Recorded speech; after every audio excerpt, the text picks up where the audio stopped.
নমস্কার বন্ধুরা, welcome to Shampa's kitchen. আজকে নিয়ে এসেছি অন্যতম জনপ্রিয় ট্র্যাডিশনাল বেঙ্গলি রেসিপি চিংড়ি মাছের বাটি চচ্চড়ি। এত টেস্টি চিংড়ি মাছের রেসিপি একবার না খেলে কিন্তু আফসোস হবেই। তাই রেসিপিটা অবশ্যই একবার ট্রাই করে দেখবেন। ভালো লাগলে অবশ্যই লাইক ও বন্ধুদের সাথে শেয়ার করতে ভুলবেন না। তাহলে চলুন শুরু করি। সবার প্রথমে আমি নিয়ে নিয়েছি 500 গ্রাম চিংড়ি মাছ। মাছটাকে ছাড়িয়ে নিতে হবে। প্রথমে একটা চিংড়ি মাছের মাথাটা আমি ছাড়িয়ে নিলাম, তারপর লেজের অংশটা এভাবে খুলে নেব, তারপর দেহের বাকি খোলসটা ছাড়িয়ে নেব। আমি আরেকটা দেখিয়ে দিচ্ছি। প্রথমে চিংড়ি মাছের মাথাটা এইভাবে ভেঙে নিলাম খোলসটা ছাড়িয়ে, তারপর লেজের অংশে এই দিকটাতে চাপ দিলেই লেজটা দেখো এরকম খোলাটা বেরিয়ে এলো। তারপর বডির এই খোলসটা আমি এইভাবে হাত দিয়ে ছাড়িয়ে নেব। চিংড়ি মাছ ছাড়ানো কিন্তু খুবই সহজ, আর তোমরা চাইলে কিন্তু এই মাথার অংশটা পুরোটাই বাদ দিয়ে দিতে পারো। এইভাবে সবকটা চিংড়ি মাছ আগে ছাড়িয়ে নিতে হবে। চিংড়ি মাছ ছাড়ানোর পরে কিন্তু আর একটা কাজ আছে, সেটা আমি দেখিয়ে দিচ্ছি। বড় চিংড়ি হলে কিন্তু অবশ্যই সেই কাজটা করে নেওয়া উচিত। অনেক সময় চিংড়ি মাছ যদি বেশি ছোট হয় তাহলে কিন্তু সেটা করা যায় না। আমি তোমাদেরকে ভালো করে বুঝিয়ে দিচ্ছি, দেখিয়ে দিচ্ছি। চিংড়ি মাছের খোসাটা ছাড়িয়ে নেওয়ার পর এবার একটা ফর্ক নিয়ে নিয়েছি।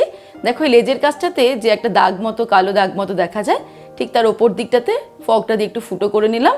তারপর এইভাবে কালো একটা নালি বলা যেতে পারে, সেই শিরার মতো অংশটাকে আস্তে করে হাত দিয়ে টেনে এই দেখো এটাকে বার করে দিতে হবে।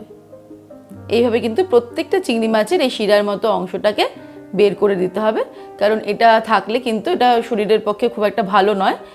তাই জন্য আমাদের বের করে দিলে চিংড়ি মাছটা ভালো হবে। এইভাবে প্রথমে প্রত্যেকটা চিংড়ি মাছ আগে খোসা ছাড়িয়ে নেব, তারপর এই শিরগুলোকেও বার করে নেব। তারপর আমাদের ভালো করে চিংড়ি মাছগুলোকে ধুয়ে জলটাকে ঝরিয়ে নিতে হবে। এবারে মিক্সির ছোট বাটিটা নিয়ে নিয়েছি। এর মধ্যে নিয়ে নেব একটা মাঝারি সাইজের পেঁয়াজ টুকরো করে কেটে নেওয়া, একটা ছোট সাইজের টমেটো টুকরো করে কেটে নিয়েছি, সেটা দিয়ে দিলাম। আর দিয়ে দিচ্ছি অল্প পরিমাণে আদা।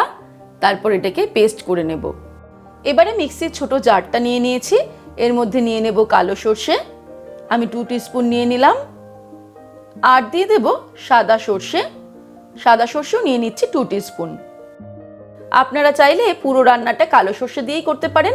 কালো সর্ষের কিন্তু ঝাঁঝটা একটু বেশি হয়, তাই আমি 2 রকম সর্ষে দিয়ে করলাম, তাতে টেস্টটা ভালো হবে।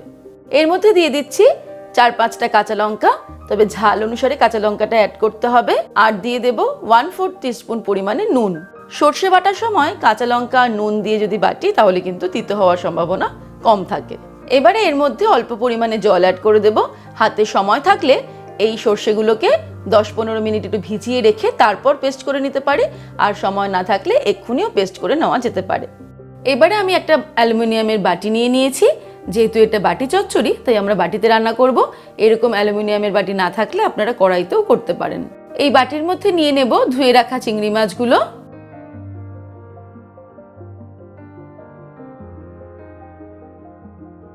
তার মধ্যে দিয়ে দিচ্ছি 1/2 টিস্পুন পরিমাণে হলুদ গুঁড়ো, 1/2 টিস্পুন দিয়ে দিচ্ছি নুন। সর্ষে বাটার সময় নুন দিয়েছি, তাই আপনারা স্বাদ অনুসারে দেবেন। 1 টিস্পুন জিরের গুঁড়ো দিয়ে দিলাম। লঙ্কার গুঁড়ো দিয়ে দিচ্ছি 1/2 টিস্পুন। দিয়ে দিচ্ছি সর্ষে বাটা,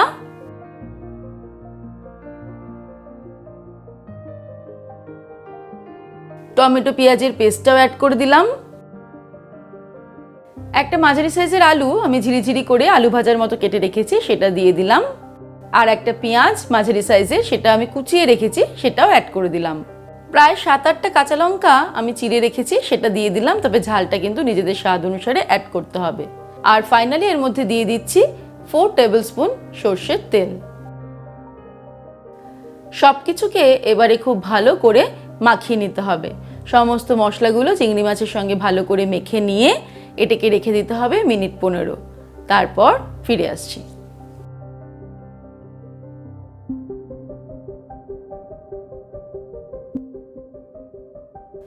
15 মিনিট হয়ে গেছে। এবারে রান্না শুরু করার আগে আমি মশলার বাটি ধোয়া জল কিছুটা পরিমাণে এর মধ্যে অ্যাড করে দিচ্ছি। তারপরে আরেকবার একটু মিক্স করে নেব, তারপর ফিরে আসছি।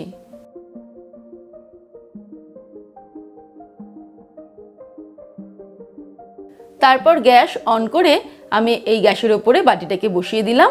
এবারে হাই ফ্লেমে এটাকে প্রথমে 2 মিনিট রান্না করব। 2 মিনিট হয়ে যাওয়ার পর ফ্লেমটাকে একদম লোতে করে আমি এটাকে ঢেকে দেব আর 15 মিনিট রান্না করব। তবে 3-4 মিনিট অন্তর অন্তর কিন্তু এটাকে ভালো করে একটু নেড়ে দিতে হবে। 15 মিনিট হয়ে গেছে, আমি কিন্তু মাঝখানে 3-4 মিনিট অন্তর অন্তর প্রায় 3-4 বার ভালো করে নাড়াচাড়া করে দিয়েছি। এবারে আমাদের দেখে নিতে হবে যে আলুটা সিদ্ধ হয়েছে কিনা। চিংড়ি মাছ সিদ্ধ হতে খুব বেশি সময় লাগে না, কিন্তু আলুটা যেহেতু সিদ্ধ হতে একটু সময় লাগে তাই চেক করে নিতে হবে।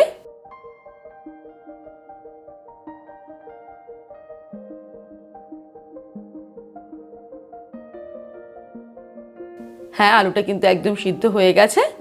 এবারে আমি ফ্লেমটাকে মিডিয়ামে করে এটাকে আরও 2 মিনিট ফুটিয়ে নেব। 2 মিনিট হয়ে গেছে, এবারে আমি ফাইনালি এর মধ্যে অ্যাড করে দেব 1 টেবিল স্পুন কাঁচা সর্ষের তেল। তারপর ওভেনটাকে অফ করে দিলাম, একটু মিক্স করে দেব একটা স্পুনের সাহায্যে। তারপর এটাকে ঢাকা দিয়ে আরও 5 মিনিট স্ট্যান্ড বাই রেখে দেব। 5 মিনিট পর গরম গরম চিংড়ি মাছের বাটি চচ্চড়ি গরম গরম ভাতের সঙ্গে সার্ভ করব। তাহলে দর্শক বন্ধুরা, আজকের এই রেসিপি আপনাদের কেমন লাগলো আমাকে ভিডিওর নিচে কমেন্ট সেকশনে কমেন্ট করে জানাবেন। ভালো লাগলে লাইক করার অনুরোধ রইল, আর বন্ধুদের সঙ্গে কিন্তু অবশ্যই শেয়ার করুন। ভালো থাকবেন, সুস্থ থাকবেন। আমি আবার হাজির হব নতুন নতুন রেসিপির সঙ্গে। নমস্কার।